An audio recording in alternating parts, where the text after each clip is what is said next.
Uuwi na nga sana ako kasi nandiyan na yung ulan. Kaso nadaanan ko naman to. Taytay Falls, dito pala yun. Marami nagsasabi maganda daw yung falls na to. Eto tara, silipin natin kung totoo nga. Eh, malapit na dyan yung Taytay?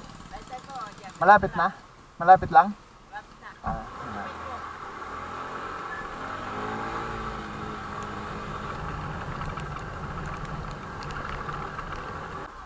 saan? Diretso lang? Ha? Kakanan.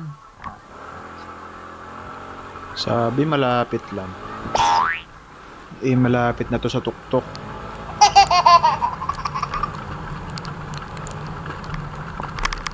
Medyo malala ngayon yung trip natin mga lagawan. Naulan na, falls pa. Bahala ka sa buhay mo.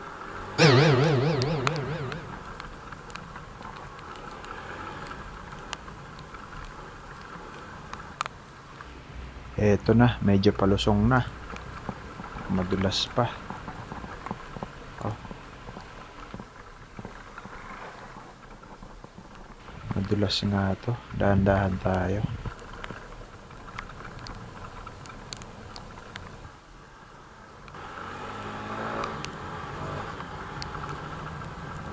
Nakaroon pa? Ah, ganoon. Ha? Hindi, wala. Ako lang. Titignan ko lang sana eh. Oo, madami naman kayo bukas. Salamat po. So ayun, bali pagpasok nyo, hanapin lang yung barangay. Magre-register lang doon. Tapos 50 pesos yung bayad. And dito sa parking yata 20 pesos. Tapos maglalakad mga almost 10 minutes din daw. Lakad pababa, papunta dun sa mismong falls. So ito, marami na rin guest yata sa baba.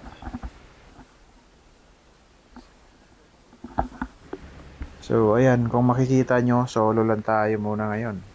Kasi alam nyo na, takas lang tayo. Mapapalo na naman mamaya pag uwi.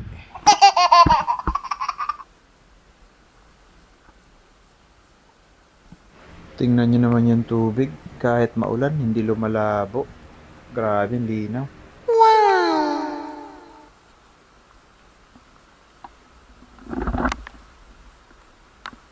Eto na, medyo malapit na tayo dun sa pinaka falls.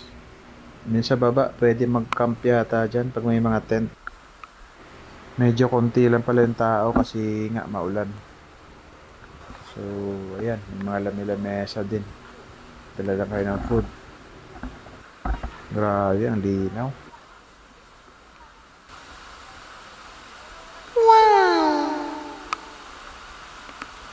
Wala talaga to sa plano, pero buti na lang.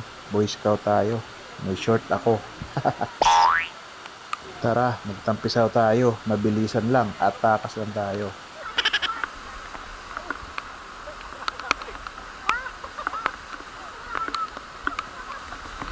Grabing tubig yan. Akala mo galing sa freezer.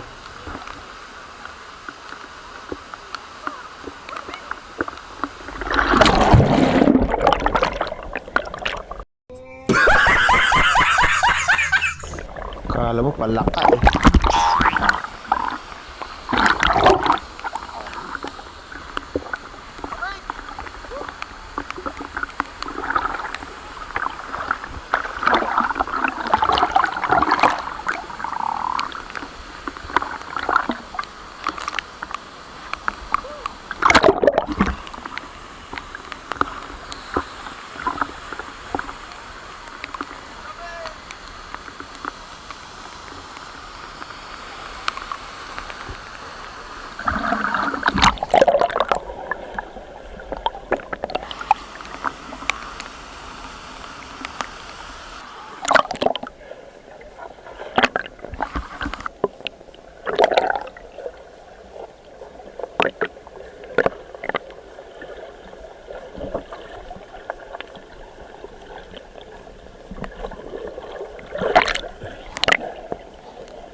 Siya, hanggang dito na lang muna. Sigurado hinahanap na tayo. Bitin lang talaga, pero promise, babalik tayo dito. Bye-bye!